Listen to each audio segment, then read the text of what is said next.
On produit d'autres disques. Ouais. On produit un titre brésilien qui s'appelle... Patrick Bruel est l'un des visages les plus familiers de la France.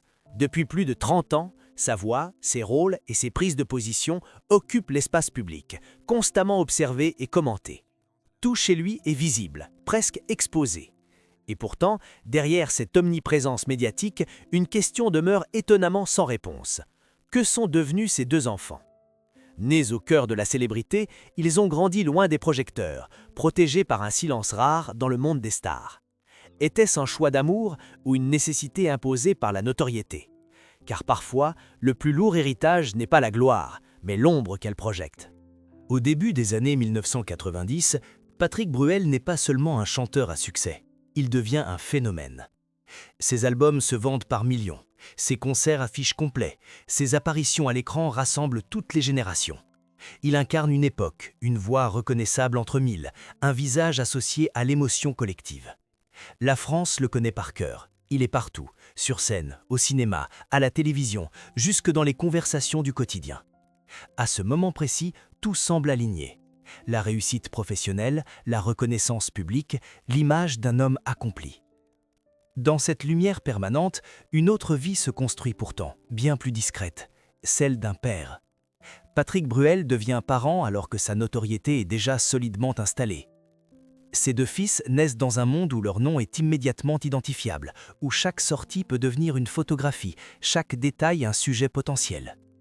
Contrairement à d'autres célébrités qui exposent leur famille comme une extension de leur image publique, Bruel adopte une posture radicalement différente. Il trace une frontière nette entre la scène et la sphère intime. Aux yeux du public, cette famille semble presque inexistante. Pas de couverture de magazine, pas de confidences télévisées, pas de récits attendrissants livrés au talk-show. Ce silence n'est pas un oubli, mais une décision. À une époque où la médiatisation des enfants de stars devient presque une norme, ce choix intrigue. Il contraste avec l'exubérance de la carrière de leur père. Là où Patrick Bruel s'expose, ses fils sont soustraits. Là où la foule acclame, la maison reste fermée. Pourtant, tout laisse penser que ces années sont celles d'un équilibre recherché. Un père souvent absent à cause des tournées et des tournages, mais déterminé à préserver un espace stable pour ses enfants. Les écoles sont choisies avec soin, les apparitions publiques sont évitées, les prénoms sont rarement mentionnés. L'objectif est clair, offrir une enfance la plus normale possible malgré un contexte qui ne l'est pas. Mais grandir dans l'ombre d'un monument culturel n'est jamais anodin. Même protégés des caméras, les enfants sentent le poids du nom qu'ils portent. À l'école, dans les relations sociales, dans les regards des adultes, la célébrité du père précède toujours leur propre identité. Ils ne sont pas encore devenus quelqu'un, mais ils sont déjà les fils d'eux. Cette réalité, invisible pour le public, façonne silencieusement leur rapport au monde. Pendant que Patrick Bruel enchaîne les succès, ses fils grandissent dans une forme de double réalité. D'un côté, un père adulé, reconnu, parfois critiqué, mais toujours observé. De l'autre, une vie quotidienne qui tente de ressembler à celle de n'importe quel enfant. Les repas en famille, les devoirs, les vacances loin des projecteurs. Cette coexistence fragile repose sur une promesse implicite, celle de la protection. Aux yeux du public, cette période reste celle d'un âge d'or. Rien ne semble menacer l'équilibre. Pas de scandale familial, pas de drame exposé, pas de rupture spectaculaire. Mais cette apparente harmonie cache déjà une tension silencieuse. Car plus la célébrité du père est grande, plus la question de l'identité des enfants devient délicate. Vivre caché peut être un refuge, mais aussi une contrainte. Et tôt ou tard, vient le moment où l'on doit décider si l'on reste dans l'ombre ou si l'on accepte d'en sortir. Le basculement ne prend pas la forme d'un scandale brutal, ni d'une tragédie spectaculaire. Il s'installe lentement, presque imperceptiblement, au fil des années où l'équilibre devient plus fragile. À mesure que Patrick Bruel consolide sa place dans le paysage culturel français, la pression autour de sa personne ne faiblit pas. Chaque parole est interprétée, chaque engagement commenté, chaque absence questionnée.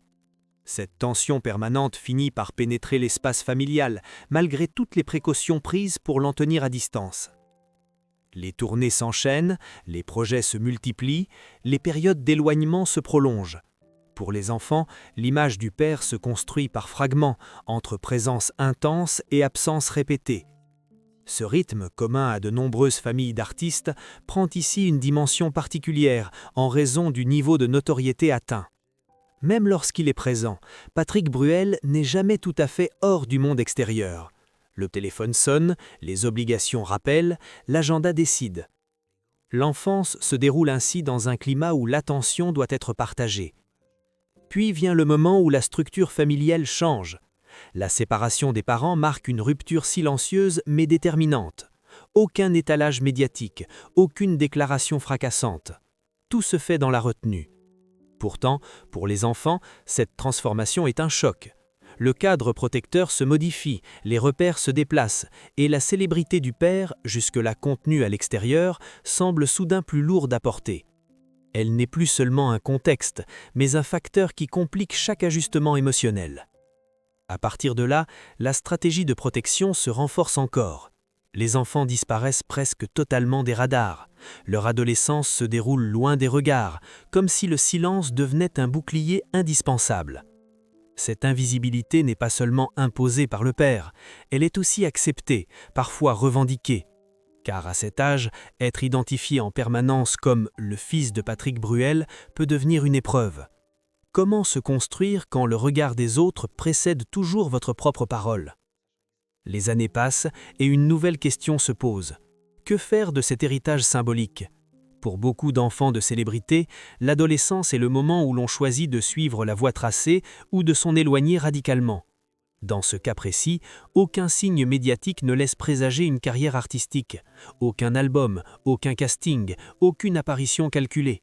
Ce refus apparent intrigue. Est-ce un manque d'intérêt pour la scène ou une volonté ferme de ne pas être comparé, jugé, réduit à un nom ? Pendant ce temps, Patrick Bruel continue d'occuper l'espace médiatique. Il vieillit sous les yeux du public, assume ses engagements, accepte le débat, traverse les époques. Ses enfants, eux, avancent dans un monde parallèle. Ils grandissent, étudient, construisent leurs relations à l'abri de l'exposition. Mais l'absence de visibilité ne signifie pas absence de tension. Vivre caché demande aussi une discipline constante, une vigilance quotidienne, une capacité à refuser ce que d'autres recherchent activement. Le véritable point de bascule survient lorsque les enfants atteignent l'âge adulte. À ce moment-là, la protection parentale ne suffit plus. La décision leur appartient. Continuer de rester dans l'ombre ou accepter que le monde extérieur les identifie enfin. Ce choix est d'autant plus complexe que la société contemporaine valorise la visibilité, l'expression publique, la mise en scène de soi. Refuser cette logique, c'est aller à contre-courant. C'est ici que la tension devient la plus forte, car l'absence d'information alimente toutes les hypothèses. Certains y voient une enfance brisée par la célébrité, d'autres une réussite éducative exemplaire. La vérité, comme souvent, se situe entre les deux. Les enfants de Patrick Bruel ne sont ni des victimes silencieuses, ni des héritiers triomphants. Ils sont les produits d'un compromis permanent entre protection et renoncement. Ce qui frappe n'est pas ce qui a été montré, mais tout ce qui a été délibérément tu. Dans un monde où l'intime est devenu une marchandise, ce silence fait figure d'anomalie. Mais il a un prix. Car rester invisible, c'est aussi accepter de ne pas raconter sa propre histoire. Et lorsque l'on grandit dans l'ombre d'une figure aussi lumineuse, cette absence de récit peut devenir une charge aussi lourde que la célébrité elle-même. Avec le temps, une évidence s'impose. Le silence qui entoure les deux fils de Patrick Bruel n'est pas un vide, c'est une construction. Une architecture patiente, façonnée au fil des années pour répondre à une question simple et pourtant vertigineuse. Comment grandir quand l'identité du père occupe déjà tout l'espace symbolique ? Contrairement à ce que beaucoup imaginent, ce retrait n'est pas uniquement une protection contre les médias, il est aussi une manière de se protéger de soi-même, du risque d'être défini avant même d'avoir choisi qui l'on veut devenir. Peu à peu, on comprend que les deux enfants n'ont pas suivi le même rapport à cette invisibilité. L'un semble s'y être installé naturellement, acceptant l'idée d'une vie discrète, structurée loin de toute exposition. Pour lui, l'anonymat devient une forme de liberté. Il permet d'étudier, de travailler, de se tromper, sans que chaque étape ne soit comparée à la trajectoire d'un père célèbre. Cette distance devient un espace respirable, presque vital. L'autre, en revanche, vit ce silence de manière plus ambivalente, non pas comme une injustice, mais comme une tension permanente entre curiosité extérieure et volonté de retrait. car même sans images, sans interviews, sans réseaux sociaux visibles, le nom circule. Il précède les présentations, il suscite des attentes implicites. Être discret ne signifie pas être neutre. Cela signifie souvent devoir expliquer ce que l'on ne veut pas être plutôt que ce que l'on est réellement. La vérité, rarement formulée, réside dans cette fatigue identitaire propre aux enfants de figures publiques. Ils ne souffrent pas nécessairement d'un manque d'amour ou de repères, mais d'une surcharge symbolique. Tout est déjà raconté autour d'eux. Le père est connu, analysé, commenté depuis des décennies. Il ne reste plus beaucoup de place pour une narration personnelle. Dans ce contexte, se taire devient parfois la seule manière de préserver quelque chose qui ressemble à une intimité authentique. Patrick Bruel, de son côté, n'a jamais vraiment expliqué ce choix. Et c'est précisément là que se loge une autre vérité. Protéger ses enfants, c'est aussi accepter de renoncer à une part de son image publique. Ne pas les montrer, ne pas les raconter, ne pas les transformer en prolongement de soi. Ce refus, dans une industrie où l'exposition familiale est souvent monnayable, est loin d'être anodin. Il traduit une conscience aiguë des dégâts possibles de la surexposition. Mais cette protection a ses limites. En refusant la lumière, on accepte aussi l'absence de reconnaissance publique. Les réussites restent privées, les échecs aussi. Les enfants de Patrick Bruel construisent ainsi leur vie sans validation collective, sans applaudissements, sans narration médiatique. C'est un choix exigeant qui demande une solidité intérieure rare dans une société obsédée par la visibilité. Ce qui se dessine alors n'est pas une histoire de drame caché ou de secret honteux, mais celle d'un héritage paradoxal. Les fils de Patrick Bruel héritent moins d'un empire que d'une responsabilité silencieuse, celle de porter un nom célèbre sans y dissoudre. Leur trajectoire interroge une croyance largement répandue, celle selon laquelle la célébrité serait un avantage transmissible. Ici, elle apparaît surtout comme un poids à gérer avec prudence. Dans ce silence maîtrisé, chacun trouve sa propre manière d'exister. Pas contre le père, pas grâce à lui, mais à côté. Et c'est peut-être là que se situe la vérité la plus dérangeante. Parfois, aimer ses enfants, ce n'est pas leur offrir une place dans la lumière, mais leur laisser le droit de rester dans l'ombre. À la fin, il ne reste ni scandale, ni révélation fracassante, ni vérité choquante à dévoiler. Il reste autre chose, plus discrète, mais peut-être plus dérangeante. L'histoire des deux enfants de Patrick Bruel n'est pas celle d'une chute, ni celle d'un triomphe. C'est celle d'un effacement volontaire dans un monde qui valorise l'exposition permanente. Et cette absence de récit public en dit parfois plus que 1000 confidences. Dans l'imaginaire collectif, être l'enfant d'une célébrité est souvent perçu comme un privilège, un accès facilité, une porte déjà entr'ouverte, une lumière héritée. Mais cette histoire rappelle que la lumière peut aussi aveugler, qu'elle peut réduire l'espace intérieur, imposer des attentes, façonner une identité avant même qu'elle n'ait eu le temps d'émerger. Les fils de Patrick Bruel n'ont pas hérité d'un empire artistique à gérer, mais d'un choix complexe à assumer, celui de vivre sans s'expliquer. Ce choix interroge notre époque. Dans une société où l'existence semble validée par la visibilité, où l'on raconte tout, tout le temps, leur silence agit comme une résistance. Il ne cherche pas à provoquer, il ne revendique rien. Il dit simplement que certaines vies n'ont pas vocation à être racontées. Et cette posture, loin d'être anodine, demande une force particulière. Car rester hors champ, c'est accepter de ne pas contrôler le récit que les autres projettent sur vous. Patrick Bruel, lui, continue d'exister dans la lumière. Il chante, il joue, il parle, il traverse les débats. Mais quelque part, dans cette trajectoire publique assumée, subsiste une frontière qu'il n'a jamais franchie, celle de l'intimité de ses enfants.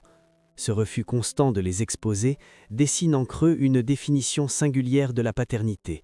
Être un père célèbre, ici, ne signifie pas transmettre une notoriété, mais protéger un espace de liberté, même au prix du silence. Alors, que leur est-il réellement arrivé? Peut-être rien de spectaculaire, peut-être quelque chose de plus rare. Ils ont grandi, ils ont choisi, ils ont vécu hors du regard collectif. Leur histoire ne se mesure pas en titres de presse, mais en normalité conquise. Et c'est précisément cette normalité qui dérange, parce qu'elle contredit l'idée selon laquelle la célébrité devrait forcément se transmettre, se montrer, se prolonger. Au fond, cette histoire pose une question simple et universelle. Le véritable héritage d'un parent est-il ce qu'il montre au monde, ou ce qu'il choisit de garder pour protéger les siens? Dans le cas de Patrick Bruel, la réponse semble se trouver dans ce silence persistant, un silence qui n'est pas un vide, mais une frontière, et peut-être aussi une forme de réussite que personne n'applaudira jamais.